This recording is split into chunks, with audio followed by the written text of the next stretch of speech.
ओम नमः शिवाय। सनातन धर्म की जय हो। नमस्कार दोस्तों, प्रिय भक्त करो, आपके अपने इस YouTube चैनल में बहुत बहुत स्वागत है। दोस्तों, हमारे ग्रंथ के बारे में तो आप लोग बहुत कुछ जानते होंगे, लेकिन आज की इस कहानी में महाभारत से जुड़ी एक ऐसी घटना बताने जा रही हूँ जिसके बारे में शायद ही कहीं सुना होगा। दोस्तों, आइए इस कथा का श्रवण करते हैं, जिसे बहुत ही शांत एवं प्रसन्नचित मन से सुनिएगा। दोस्तों, यदि चैनल पर नए हैं तो कृपया चैनल को सब्सक्राइब करके बेल आइकन को प्रेस कर लीजिए, जिससे आप सदैव सनातन धर्म से जुड़े रहेंगे। दोस्तों, एक समय में हस्तिनापुर के राजा महाराज शांतनु हुआ करते थे। एक दिन की बात है कि वह रोज की तरह हस्तिनापुर के महल से शिकार करने को निकले।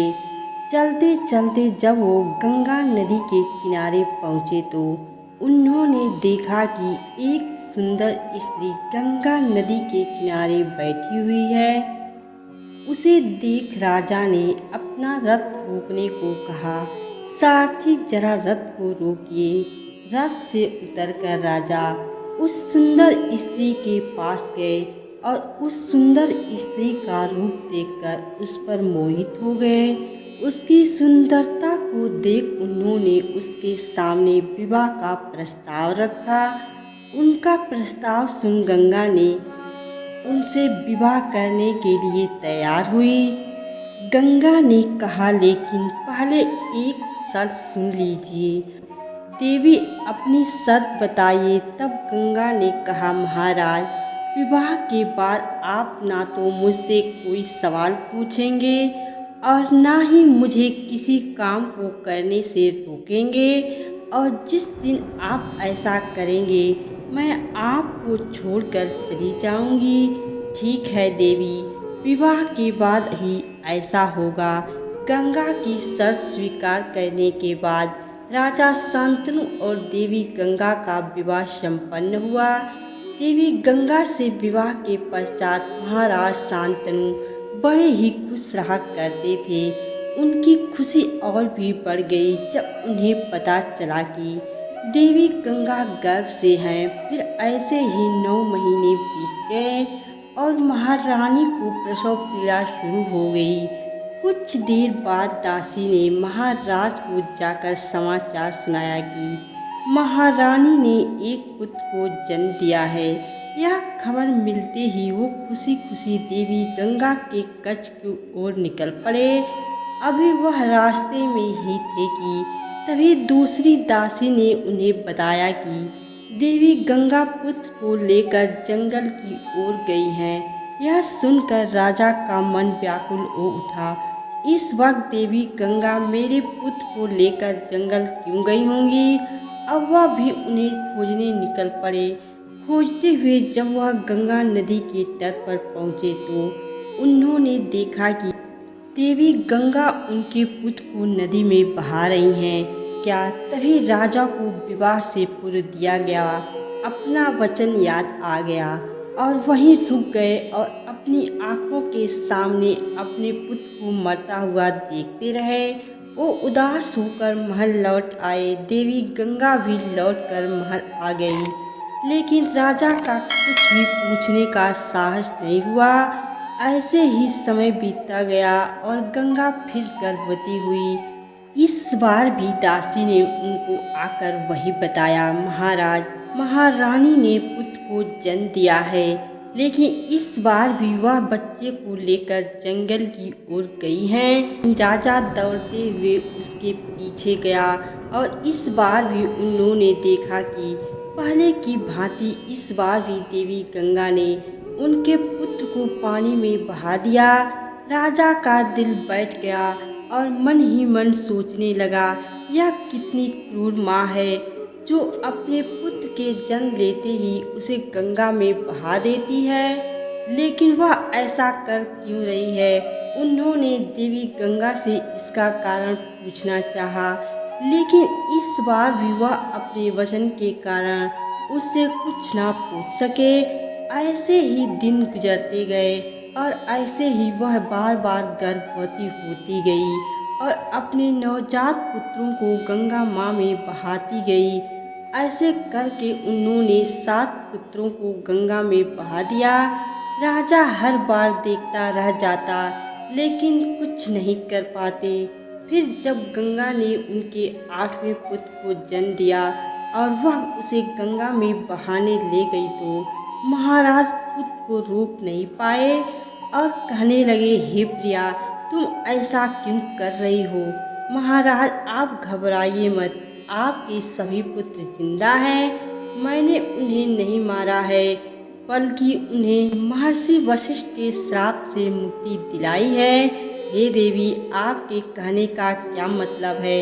तब देवी गंगा ने उन्हें बताया, महाराज, पूर्व जन्म में महर्षि वशिष्ठ के पास कामधेनु गाय हुआ करती थी। कामधेनु एक दिव्य गाय थी। उस वक्त इनकी चर्चा तीनों लोक में हुआ करती थी, जिस कारण उसे 8 वसु ने चुराने का प्रयास किया। वे सभी उस ऋषि के आश्रम में पहुंच गए और उन्होंने गाय को चुराने का प्रयास किया। इस बात का पता जब ऋषि को पता चला तो वह क्रोधित हो उठे और कहने लगे, गाय को चुराना तो मनुष्य का स्वभाव माना जाता है, लेकिन तुम लोगों ने वसु होकर भी मनुष्य जैसा अपराध किया है। इसलिए मैं तुम लोगों को श्राप देता हूँ कि तुम लोग अगले जन्म में मनुष्य के रूप में जन्म लोगे।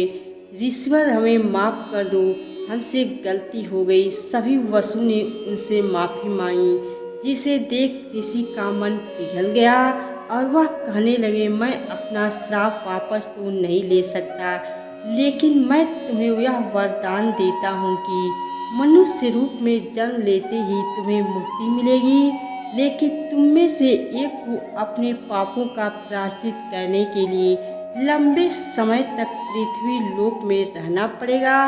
उसके बाद ऋषि की बातें सुनकर वह सभी मेरे पास आए और उन्होंने मुझसे विनती की मैं उनकी माँ होना स्वीकार करूं और उन्हें इससे मुक्ति दिलाओ। उनकी प्रार्थना सुनकर मैं उनकी माँ बनने के लिए तैयार हुई और फिर 8 ने हमारे पुत्रों के रूप में जन्म लिया, जिसमें से 7 को तो मैंने मुक्ति दिलवा दी, लेकिन यह 8वां राशि के श्राप के कारण मुक्त नहीं हो सका।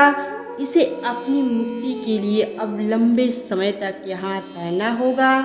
परंतु महाराज, अपनी शर्त के मुताबिक मैं अब वापस जा रही हूँ और आपके इस पुत्र को भी अपने साथ ले जा रही हूँ और समय आने पर आपका यह पुत्र आपको लौटा दूंगी।